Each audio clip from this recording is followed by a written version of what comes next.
မိတ်ဆွေတစ်ခါတလေဒီအဖြစ်ပြစ်ကိုငါအရင်ကကြုံမှုတလို့ပဲလို့ခံစားဘူးလားဒါမှမဟုတ်တိမ်မော်မှာမျက်နှာတွေမြင်ဘူးလား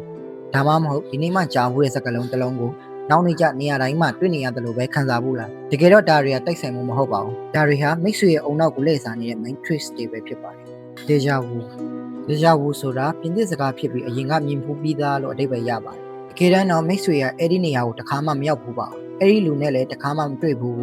ဒါပေမဲ့ဒါကိုငါအရင်ကကြုံမှုတဲ့ဆိုတဲ့ခံစားချက်မျိုးရနေတာဒေဂျာဝူကိုဘဝမှာအနည်းဆုံးတစ်ချိန်တော့ဖြစ်မှုကြမယ်လို့ထင်ပါတယ်အထူးသဖြင့်အသက်15ကနေ25ကြားမှာပို့ပြီးတော့အဖြစ်များတတ်ပါတယ်သိပ္ပံပညာရှင်တွေကတော့ဒါဟာ memory သိမ်းတဲ့အချိန်အုံနောက်ကစက္ကန့်ပိုင်းလေးထိုင်မြင်လွယ်သွားတာကြောင့်ဖြစ်နိုင်တယ်လို့ယူဆကြတယ်ဒါပေမဲ့တချို့ကတော့ parallel universe ဒါမှမဟုတ်အရင်ဘဝနဲ့ဆက်ဆက်တယ်လို့ယုံကြတယ် Mandela effect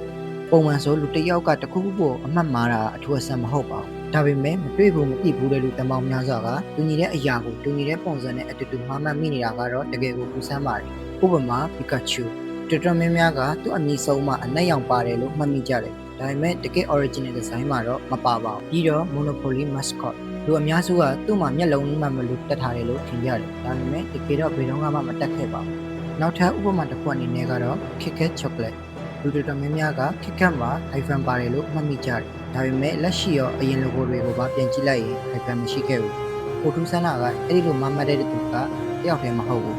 သူအများကြီးကအတူတူ hyphen ပါတယ်လို့မှတ်ထားကြတယ်နောက်တစ်ခုအနေနဲ့ကတော့ Nelson Mandela လူအများစုက Nelson Mandela ဟာထောင်ထဲမှာတည်ဆုံခဲ့တယ်လို့မှားပြီးမှတ်မိနေကြပါတယ်တကယ်တော့သူကထောင်ကလွတ်လာပြီးတောင်အာဖရိကသမ္မတတော်ဖြစ်ခဲ့ပါတယ်အဲ့ကနေစပြီးလူတွေက Mandela effect ဆိုပြီးစတင်သတ်မှတ်ခဲ့ကြပါတယ်သိပ္ပံပညာရှင်တွေကတော့အုံနောက်က memory ကိုကင်မရာလိုမသိမ်းဘူးပြန်စဉ်းစားတိုင်း memory ကိုပြန်တိစောက်တာကြောင့်အမှားတွေဖြစ်လာနိုင်တယ်လို့ရှင်းပြကြပါတယ်မိတ်ဆွေတို့ရောဘယ်လိုမြင်ပါသလဲ Pareidolia effect တိမ်တွေတစ်ပင်တွေကြောက်တုံးတွေဒါမှမဟုတ်နေရံတွေမှာမျက်နှာတွေမြင်ဘူးကြလားတချို့ဆိုတရေမျက်နှာမြင်လိုက်တယ်လို့တောင်ပြောကြတယ်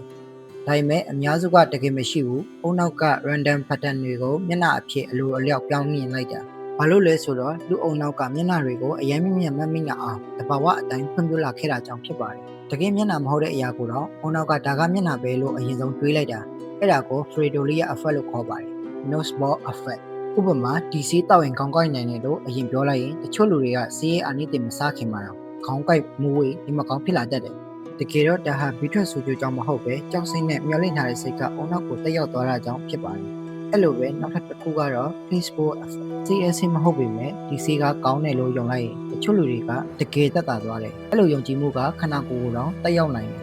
jamais vu